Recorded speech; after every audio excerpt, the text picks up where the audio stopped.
नमस्कार, मैं आपके साथ पूजा जादव और आप देख रहे हैं द फैक्ट इंडिया। आज हम इस वीडियो में आपको बताएंगे देश और राजस्थान की तमाम वो खबरें जिनसे रूबरू होना आपका जरूरी है। बात करेंगे राजस्थान के बजट की, लेकिन उससे पहले केंद्र की खबरों पर नजर डाल देते हैं। आपको जानकारी दे दें कि आज सांसदों के विधायी समारोह में प्रधानमंत्री नरेंद्र मोदी ने भाषण दिया, जिसमें उन्होंने पूर्व प्रधानमंत्री डॉक्टर मनमोहन सिंह की तारीफों के पुल बांध दिए। इसके बाद में उन्होंने क्या कुछ कहा वो हम आपको बता देते हैं। राज्यसभा में सांसदों के विदाई समारोह को संबोधित करते हुए पीएम मोदी ने पूर्व पीएम मनमोहन सिंह की तारीफों की पुल बांधी। राज्यसभा में कई सांसदों का कार्यकाल खत्म हो रहा है, जिनके लिए पीएम मोदी भाषण दे रहे थे। पीएम ने कहा कि मेरे मनमोहन सिंह से वैचारिक मतभेद हो सकते हैं, लेकिन उन्होंने हमेशा देश के लिए मार्गदर्शक का काम किया। मोदी ने कहा कि जब भी देश के लोकतंत्र की बात होगी, मनमोहन जी की चर्चा जरूर होगी। मनमोहन सिंह 6 बार इस सदन को अपने मूल्यवान विचारों से नेता के रूप में और प्रतिपक्ष के नेता के रूप में भी बहुत बड़ा योगदान दे चुके हैं।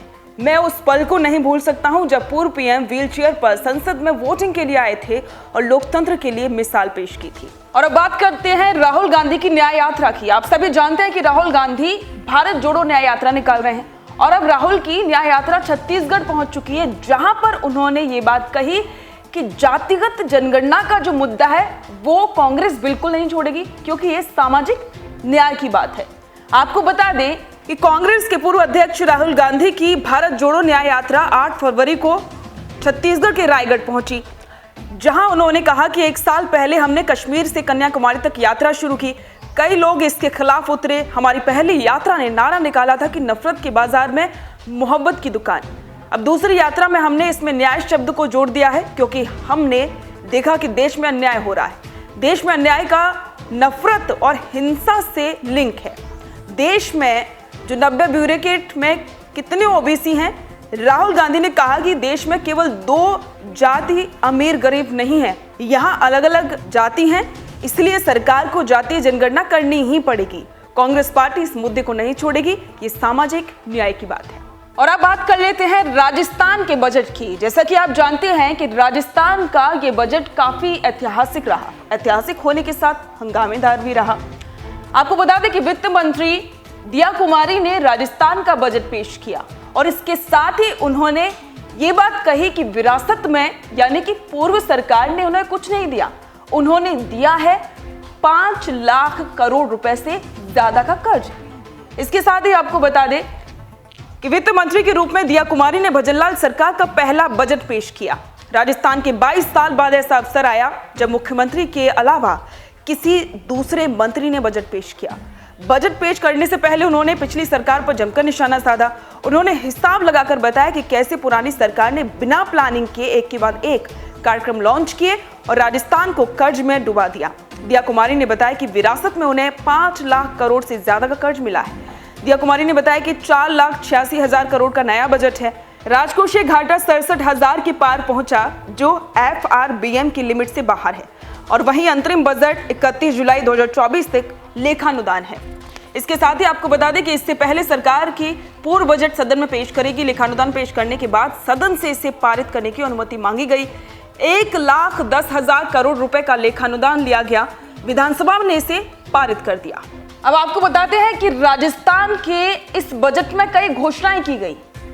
आपको बता दें कि बजट में घोषणा है कि 70,000 से ज्यादा वैकेंसी राजस्थान के युवाओं के लिए निकाली जाएंगी और इसके साथ ही यह भी बताया गया कि जयपुर को हाईटेक सिटी बनाया जाएगा। ऐसी बहुत सी घोषणाएं हैं जो इस बार बजट में हुई हैं। आपको बता दें कि बजट में कई महत्वपूर्ण घोषणाएं हुई हैं। ERCP पर वित्त मंत्री ने घोषणा करते हुए कहा कि हमने ERCP जैसे महत्वाकांक्षी योजना को आगे बढ़ाने के लिए संबंधित राज्यों से MOU किया। इससे पूर्वी राजस्थान के 13 जिलों में सिंचाई और पेयजल की आपूर्ति की जाएगी। उन्होंने कहा कि ये योजना अब 45,000 करोड़ की हो गई है। राजस्थान के बड़े शहरों में इलेक्ट्रिक बसें चलाई जाएंगी। वित्त मंत्री ने कहा कि इंटर स्टेट के साथ साथ जयपुर, उदयपुर, जोधपुर जैसे बड़े बड़े शहरों को 500 इलेक्ट्रिक बसें उपलब्ध कराई जाएंगी। 25 लाख परिवारों को नल से जल उपलब्ध कराया जाएगा। दिया कुमारी ने कहा कि सरकार 70,000 नई सरकारी भर्तियां निकालेगी।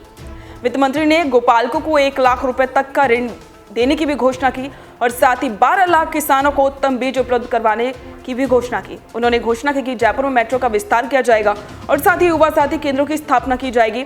जयपुर के पास हाईटेक सिटी का निर्माण भी किया जाएगा।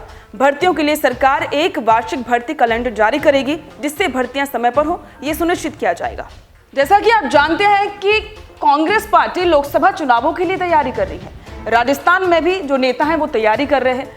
अब राजस्थान के जयपुर में ही कार्यकर्ता सम्मेलन को संबोधित करते हुए गोविंद सिंह डोटासरा ने बीजेपी पर निशाना साधा। डोटासरा ने ये बात कही कि राजस्थान के युवाओं के साथ बीजेपी ने न्याय नहीं किया है। 5000 से ज्यादा युवाओं को रोजगार नहीं दिया, उनको बेरोजगार कर दिया और साथ ही ये भी कहा कि ऐसे करने पर बीजेपी को शर्म आनी चाहिए। आपको जानकारी दे दें कि लोकसभा चुनाव को लेकर राजस्थान में कांग्रेस पार्टी के नेता कार्यकर्ता संवाद कार्यक्रम कर रहे हैं। सभी से फीडबैक लिया जा रहा है। इसी तरह जयपुर में कार्यकर्ता संवाद कार्यक्रम को संबोधित करते हुए कांग्रेस के प्रदेश अध्यक्ष गोविंद सिंह डोटासरा ने भाजपा पर जमकर निशाना साधा।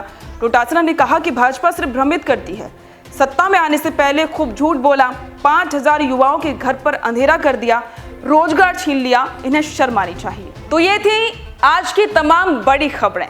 इस पर आपके विचार हमारे साथ जरूर साझा करें। बने रहें द फैक्ट इंडिया के साथ।